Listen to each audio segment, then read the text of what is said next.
Bismillahirrahmanirrahim. Ya ayyuhalladzina amanu innamal khamru wal maisiru wal ansabu wal aslamu rijsum min amalis syaitani fajtanibuhu la'allakum tuflihun. Sadaqallahul azim. Allahumma arhamna bil Qur'an.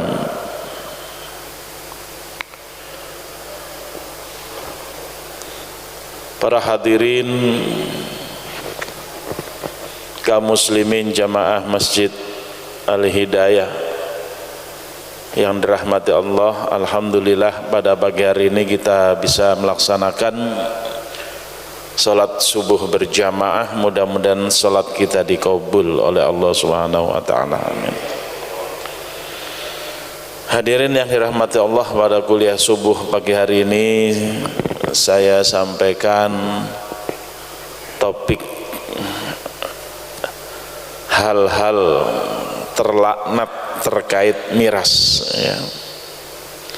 Walaupun katanya lampiran perpresnya dicabut ya, kita juga nggak tahu tuh yang mana yang dicabut ya, lampirannya yang mana, terus yang nggak dicabut itu yang kayak apa isinya juga belum tahu ya. Tapi saya tidak membahas tentang perpres, tapi membahas tentang hal-hal yang terlaknat terkait miras ya. Tentunya sebelum hal-hal terlaknat kita lihat dulu bagaimana firman Allah Subhanahu wa taala dalam surah Al-Maidah 90 yang tegas mengharamkan miras. Allah Subhanahu wa taala menyatakan bahwa miras itu adalah rijsun min amalis syaitan. Rijis artinya kotor. Jadi jelas Allah menyatakan ya ayyuhalladzina amanu, hai orang-orang yang beriman, innamal khamru wal maisiru wal ansabu wal azlam, sesungguhnya khamr. Apa itu khamr? Ma yukhamirul aql, apa yang menutupi akal. Kalau dalam bahasa hadis Rasulullah menyatakan kullu muskirin khamrun wa kullu khamrin haram. Itu lebih tegas atau lebih jelas maksudnya. Kullu muskirin khamrun, segala yang memabukkan adalah khamr, apapun bahan bakunya ya. Umumnya khamr kan dibuat dari anggur ya, kalau orang barat bilangnya wine ya.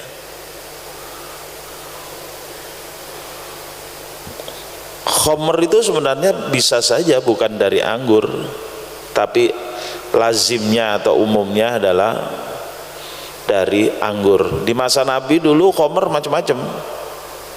Jadi orang Arab itu punya budaya khamr yang luar biasa ya.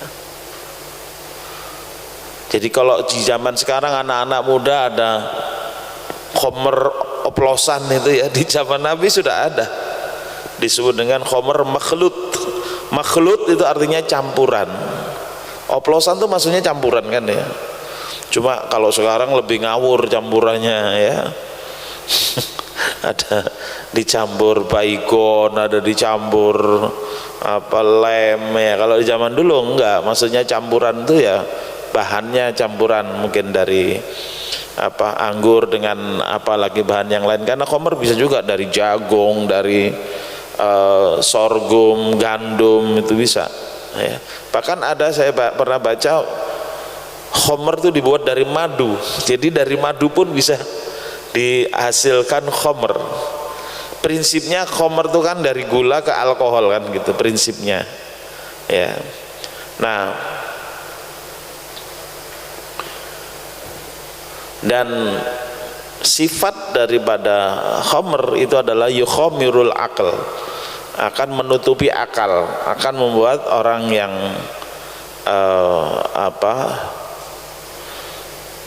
itu menjadi mabuk ya.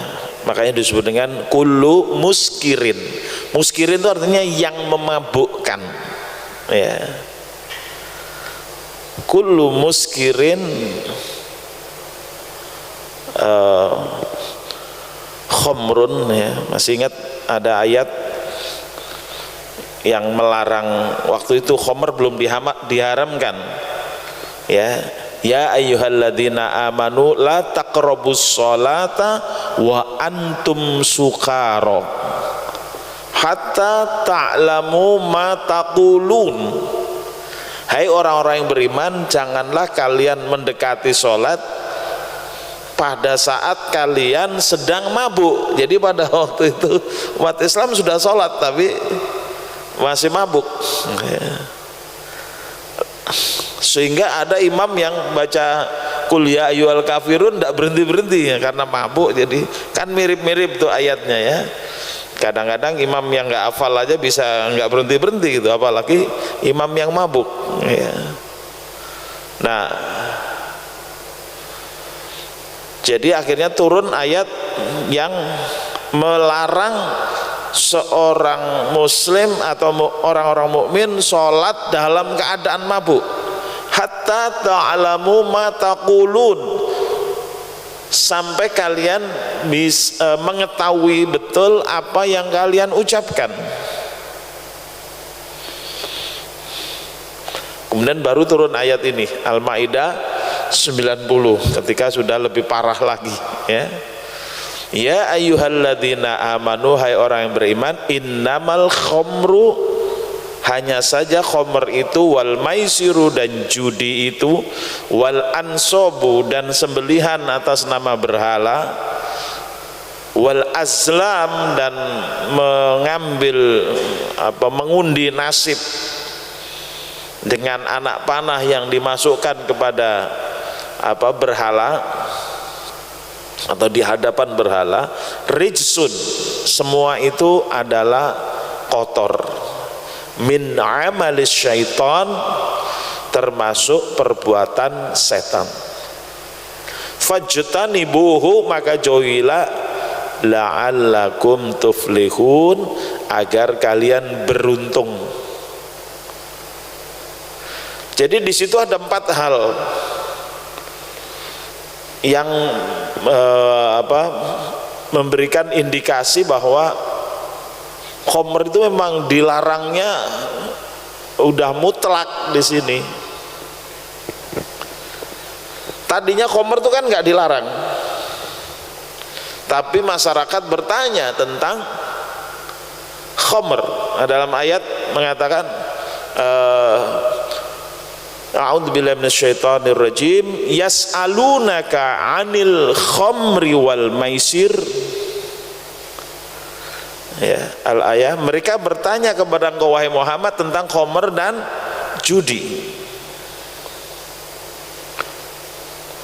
Qul fihima ismun kabirun wa manafi'u linnas.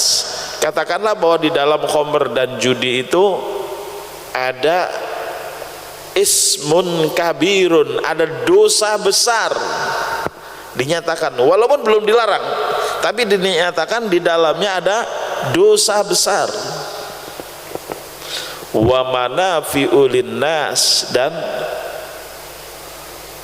ada manfaat-manfaat buat manusia. Wa ismuhuma akbaru min naf'ihima, tapi dosa keduanya yaitu khamr dan judi itu lebih besar daripada manfaat keduanya.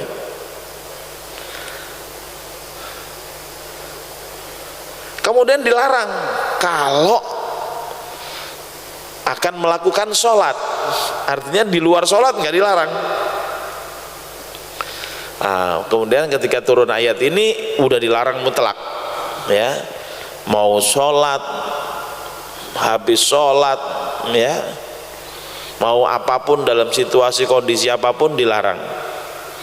Ditegaskan pertama rijs, ya, kotor.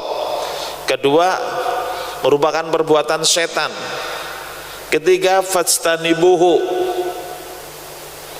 ya, jauhilah. Keempat la'allakum tuflihun, agar kalian beruntung. Maknanya kalau masih juga mendekati, ya berarti akan menjadi lawannya beruntung apa? Merugi. Khosirun, akan rugi, ya. Tapi kalau DPRD DKI nggak tahu kalau itu rugi, ya. Walaupun katanya ada dividennya tiap tahun 6 miliar dari modal 1 triliun lebih gitu. Kalau hitungan orang bisnis dapat 6 miliar setahun padahal modalnya 1 triliun, kira-kira rugi apa untung usaha kayak gitu? Tapi buat anggota DPR untung. Buktinya apa? Udah setahun lebih tetap aja ngotot agar Pemda DKI punya saham di PT Homer lah gitu. Ya. Nah, Allah kemudian menerangkan lagi, ya, ini lebih menegaskan lagi. A'udzubillahi minasyaitonir rajim. Innama yuridu syaitanu ayyuqi'a bainakumul adawata wal baghdha'a fil khamri wal maisir wa yasuddakum an dzikrillah wa anis shalah fahal antum muntahun. Ayat 91 dari Al-Maidah ini lebih menegaskan lagi,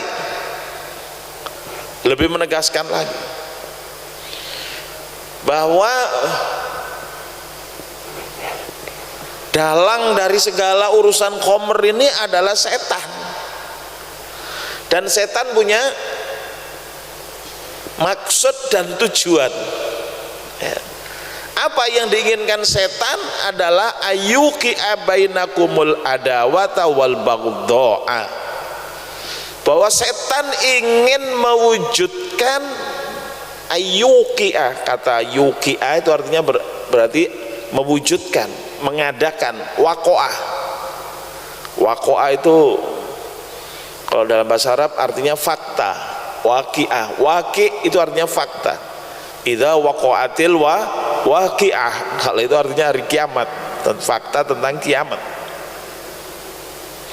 Ayyuqi'a bainakumul adawata wal baghdha, setan ingin mengadakan di antara kalian al adawah, permusuhan, wal baghdha, kebencian sesama kalian. Kemarin kan sudah langsung dikontani oleh Allah, ya, dikasih contoh di satu kafe, ya, yang identitasnya jelas itu dan nama-namanya itu mirip-mirip gitu kan, di Jakarta Barat, ya, katanya tembak-tembakan katanya, ya, biasa begitu. Kalau tembak-tembakan anak-anak biasanya, ya, tapi ini tembak-tembakan mati beneran, ya, gitu, karena pakai peluru timah panas. Akibat apa? Minum. Dulu juga kasus di mana itu? Kalimantan, ya, Kalimantan Barat, ya, masih ingat nggak? Satu suku bangsa yang kemudian dilakukan genocide sampai pada keluar dari Kalimantan Barat, ya, gitu. Itu bermula juga dari khamr, sama-sama minum, berantem, kemudian ya diembuskan baghdha, kebencian. Pokoknya suku ini nggak boleh ada di sini. Bahkan katanya suku yang ngusir itu bisa pakai magic, katanya tahu. Pokoknya kalau yang baunya bau suku ini, itu wajib dibunuh, kan begitu.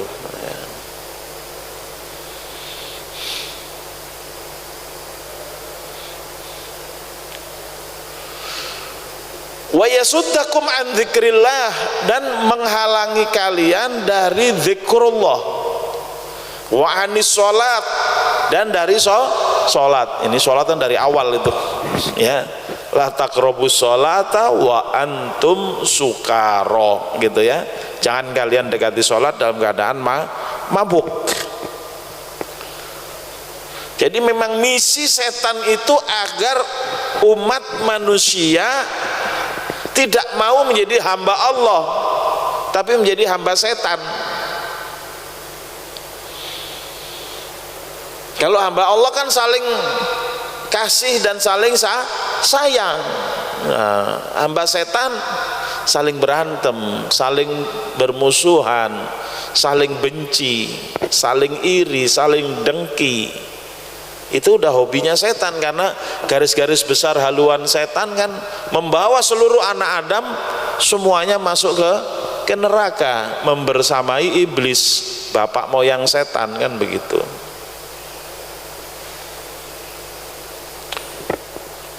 Dan juga ibadah yang paling mendasar bagi orang-orang yang beriman adalah sholat. Kalau udah sholat ditinggalkan, selesai udah.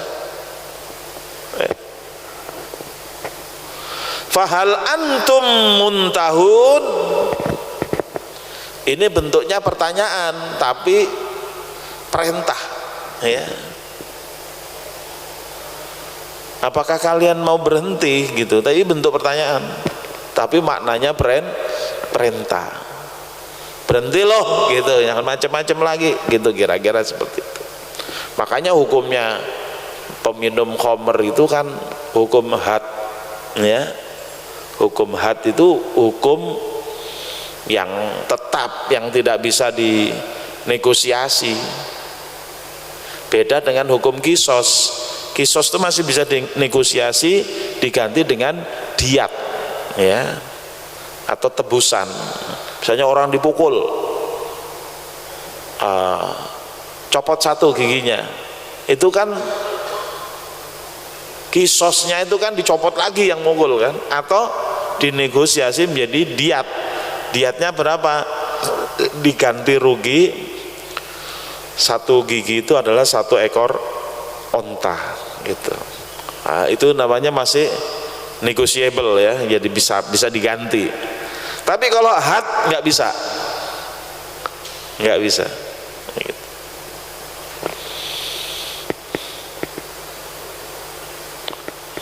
Nah, jadi kalau sudah tahu khamr ini adalah jelas, nasnya tegas, Al-Maidah 90-91, ya ini udah nggak bisa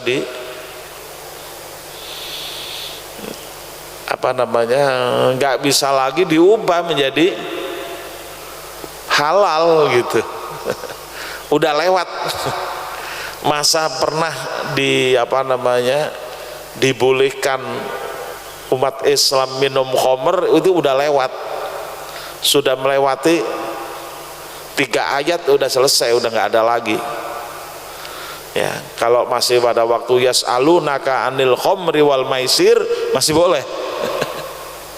La taqrabus sholata wa antum sukara masih boleh, kecuali pada saat mendekati sholat. Nah, begitu turun ayat 90-91 ini sudah selesai.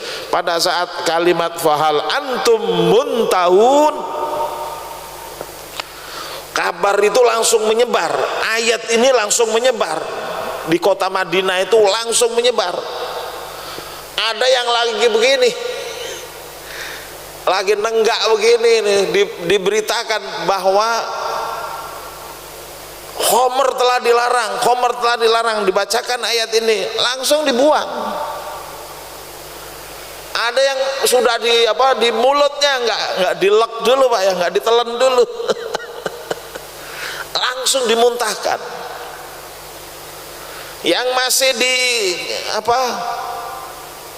kendi-kendi ya, di gelas ditumpahkan, di kendi-kendi ditumpahkan, yang ada di gudang-gudang dikeluarkan semua, dibuang semua, sehingga pada waktu itu kota Madinah banjir khamr.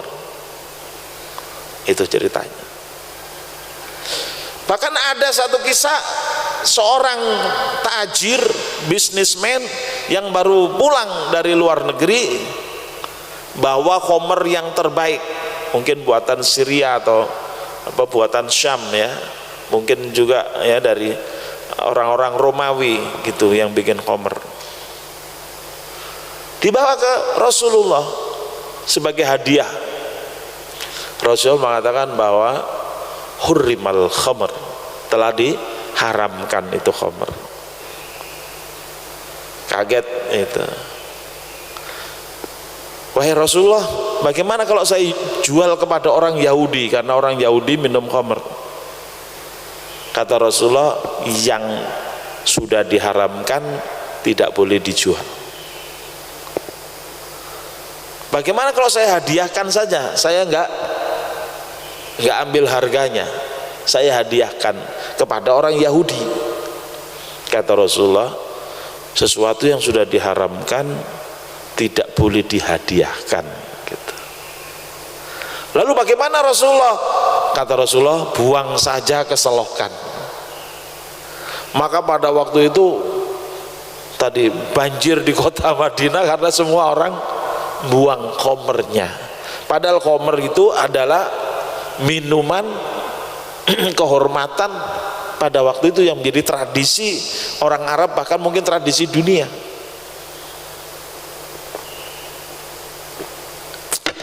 Bahwa minuman kalau untuk pesta-pesta atau ya untuk apa pemberian kehormatan itu adalah minuman khamr.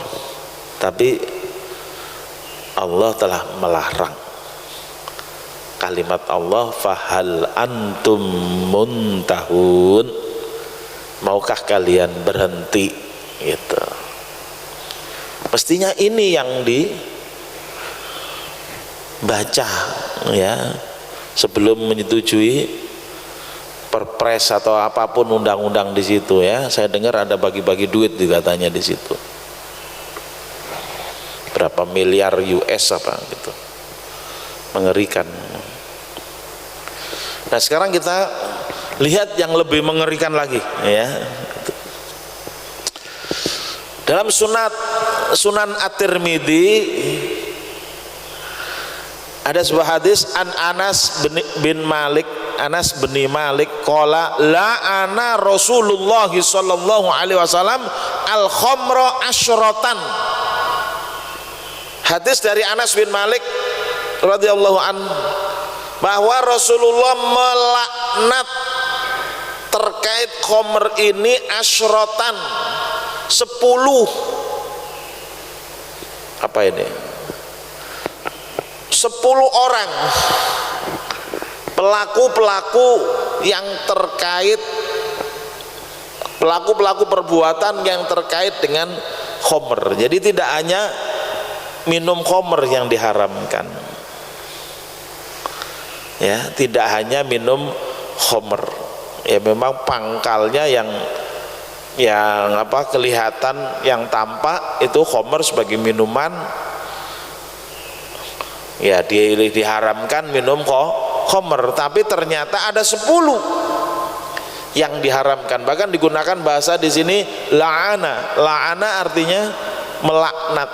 Berarti apa? Pelakunya itu mal'un, pelakunya itu adalah dilaknat. Mal'un itu artinya dilaknat ya. Siapa saja yang 10 ini? Pertama asiruha produsennya. Asiruha artinya kalau bahasa Arab yang memerasnya, maksudnya yang membikin khamr, yang membikin khamr, baik yang membikin untuk diri sendiri maupun membikin untuk orang lain kena. Berarti produsen ya, baik dengan cara manual cara sederhana, cara tradisional, karena Khamr ini sudah ribuan tahun yang lalu, maupun cara-cara modern. Sarwa keneh ya, sami mawon. Kalau bahasa Arabnya masuk ke bahasa hadis, asiroha ya, orang yang memerasnya. Yang kedua, wa mu'tasiroha, yang minta diperaskan. Berarti apa? Yang order, yang pesen, tolong dong buatin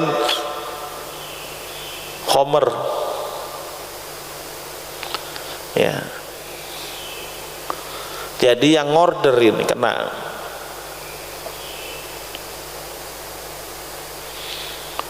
Wasyaribaha, yang minum,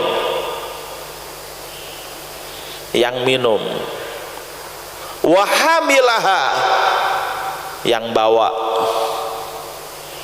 Ini bisa diartikan dari asiruha, kan ada order dari mu'tasiruha, kemudian asiruha bekerja menghasilkan Khamr. Hamilaha, yang membawanya dengan tangan, dengan motor, dengan mobil, dengan kereta api, dengan kapal laut, dengan jadi ekspedisi. Jadi kalau ada yang sekarang pakai online itu kena itu kalimat hamilaha. Wal mahmulatu ilaih, al mahmulah ilaih artinya yang minta diantar atau yang minta dibawakan,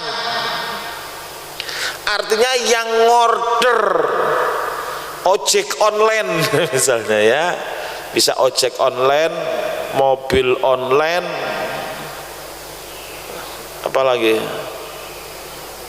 tanker online, kereta online, pesawat online, semua sama. Yang order itu berarti yang minta dibawain. Itu dalam bahasa Arab wal mahmulatu ilaih.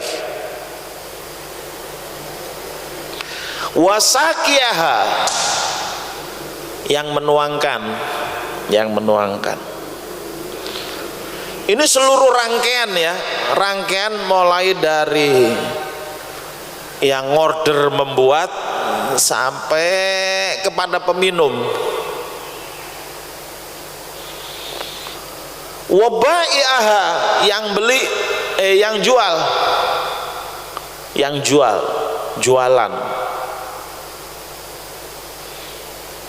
Jualan itu kan bisa retail ya, pengecer. Sebelum pengecer apa? Agen. Sebelum agen apa? Distributor. Termasuk distribution centernya yang langsung dari pabrik. Kena semua Pak rangkaian tuh. Ini luar biasa Khamr ini. Karena saking jahatnya dan besarnya dampak buruk daripada Khamr ya. Wa akilu samaniha, dan yang memakan harganya. Yang jual itu bisa yang langsung jualan, yang memakan harganya siapa? Bosnya, yang punya modal. Kafe, bos kafenya, termasuk siapa yang nemenin Pak? Yang menemin orang minum siapa? Bartender. Berarti udah tahu. Saya nggak bilang sering main ke sana, enggak.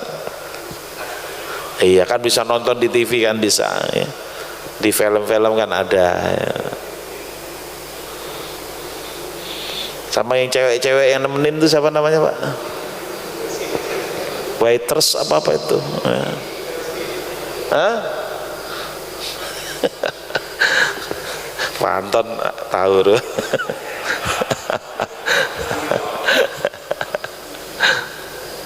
sering nonton film tentang minuman keras. Wal mustarilaha, yang beli, ya, yang beli kena. Wal mustaratu lahu, dan yang minta dibeliin. Ya, yang minta dibeliin itu bisa misalnya fulan yang punya uang beliin komer. Nah, dia nggak beli langsung, tapi nih duitnya nih, beliin buat teman-teman ini malam minggu, mumpung nanti malam minggu udah mabuk semua satu komplek. Nah, itu kena wal mustaratulaha lahu. Jadi yang mustari yang langsung beli maupun yang nyuruh beli, termasuk yang minta dibeliin, yang minta gratisan, ya kena semua Pak. Jadi bukan hanya yang mabuk yang kena. Gak popo kalau ngombe gak mabuk. Siapa bilang gak popo? Yang bilang gak boleh, pokoknya di sini disebut apa namanya, syaribuha, yang minum. Jangankan yang minum, yang nuangin aja kena. Yang nuangin kan yang nempel tangannya doang, ya enggak? Tangan pun juga enggak nempel ke komernya, nempel ke apa istilahnya, tekoknya gitu. Apalagi yang minum. Jangan bilang itu haram kalau mabuk, kalau enggak mabuk enggak haram. Batukmu apa? Enak banget ngomongnya. Ini loh, mulai dari yang order sampai yang minum, yang nuangkan, yang beli, yang jual, yang ngambil apa harganya. Kalau yang ngambil harganya kan berarti yang termasuk yang punya saham kan kena itu, ngambil harga. Jadi kalau yang PT apa tadi ya, PT Khomer dari ada Pemda yang punya saham di situ, udah sahamnya untungnya sedikit, rugi, dosa lagi. Rugi di dunianya, rugi di akhiratnya jauh lebih rugi lagi. Dan orang yang minum khamr lalu mati dalam keadaan minum khamr, naudzubillah min dzalik, jangan sampai anak cucu kita kena semua ya, pada kena, naudzubillah. Itu maka nanti di hari kiamat tidak akan pernah bisa masuk surga. Kalaupun masuk surga nanti diharamkan untuk dia khamr versi surga, karena nanti ada minuman ahli surga. Itu ada 4 macam kalau nggak salah ya, ada air susu, air madu, air khamr, satunya lagi apa itu lupa saya, air apa. Nah, khamrnya di surga itu nggak pernah memabukkan, lezat betul gitu. Oleh karena itu kalau udah tobat,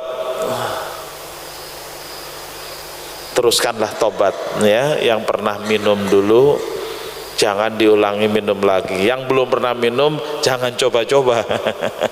Takutnya pas lagi coba-coba gitu mati gitu. Naudzubillah ya. Begitu.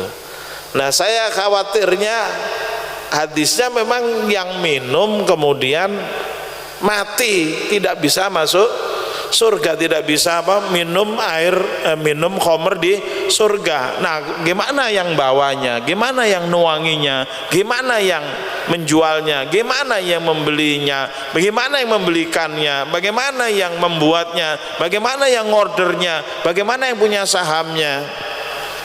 Kan banyak sudah kan kasus Cengkareng kemarin terbaru, kan lagi mabuk mati itu. Mabuk ditembak mati, matinya sedang mabuk juga. Yang nembak mabuk, yang ditembak juga mabuk. Na'udzubillah min dzalik. Jadi yang seharusnya pemerintah itu bukan melegalisir khamr, tapi menutup seluruh cabang-cabang produksi, industri dan pemasaran yang terkait khamr, Jadi mestinya dalam perpres ini dicantumkan ini, hadis ini yang dicantumkan sebagai dasar Qur'annya. Al-Maidah 90-91, hadis tentang beberapa larangan khamr tadi, kullu muskirin khamrun wa kullu khamrin haram, itu ada dalam hadis Bukhari. Kemudian juga hadis Tirmidzi ini dijadikan dasar. Pak Ustadz ada-ada aja, maka Quran hadis dijadikan dasar untuk membuat perpres? Harus, karena negara kita kan negara yang berdasarkan pada ketuhanan yang Maha Esa. Quran itu firman daripada Tuhan yang Maha Esa. Hadis adalah sabda dari Rasul utusan Tuhan yang Maha Esa. Berani nggak mereka mengatakan bahwa Quran bukan dari Tuhan yang Maha Esa, hadis bukan dari utusan Tuhan yang Maha Esa? Berani nggak mereka mengatakan gitu? Silakan ya, saya yakin nggak ada yang berani.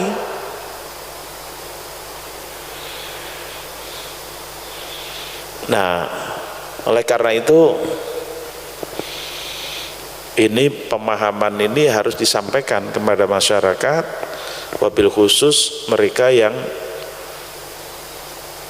suka atau demen minum khamr, atau mereka yang punya kekuasaan yang di wilayahnya itu biasa minum khamr, mulai dari ya presiden sampai ketua RW atau ketua RT itu harus paham ini. Kalau perlu ini hadisnya ini dicetak ya di baliho yang gede gitu, pasang di pinggir, di tengah-tengah komplek, biar mereka tahu. Believe it or not, ya yang nggak percaya silakan saja. Toh sebentar lagi mati. Nanti kalau sudah mati baru hatta zurtumul makobir ya. Kalau udah masuk kubur baru sadar, oh ya bener nih balihonya Pak RW gitu nanti. Nah, kita punya tanggung jawab untuk menyampaikan ya. Kita yang nggak punya kekuasaan ya, fadzakir innama anta mudzakir, kasih peringatan ya, Anda sekedar memberikan peringatan. Lasta alaihim bimusaitir ya, Anda bukan orang yang punya kekuasaan. Kalau punya kekuasaan, laksanakan kekuasaannya untuk menyelamatkan masyarakat ya. Gubernur Irian Papua aja yang bukan muslim aja dia bisa tegas ya, demi menjaga keselamatan rakyatnya. Emak-emak di Papua itu non muslim, mereka tegas minta perda miras, anti miras. Kenapa? Karena banyak suaminya yang tiap gajian tuh nggak pulang ke rumah bahkan geletakan di jalan, duitnya habis dipakai untuk ya miras, untuk mabok begitu. Demikianlah, mudah-mudahan apa yang kita kaji pada pagi hari ini bermanfaat bagi kita fid dini wad dunya wal akhirah. Kita tutup dengan doa kafarah majelis. Subhanakallahumma wa bihamdika asyhadu an la ilaha illa anta astaghfiruka wa atubu ilaik. Wa sallallahu ala sayyidina Muhammadin wa ala alihi wa sahbihi wa sallam. Walhamdulillahi rabbil alamin. Wal afu minkum. Wassalamu alaikum warahmatullahi wabarakatuh.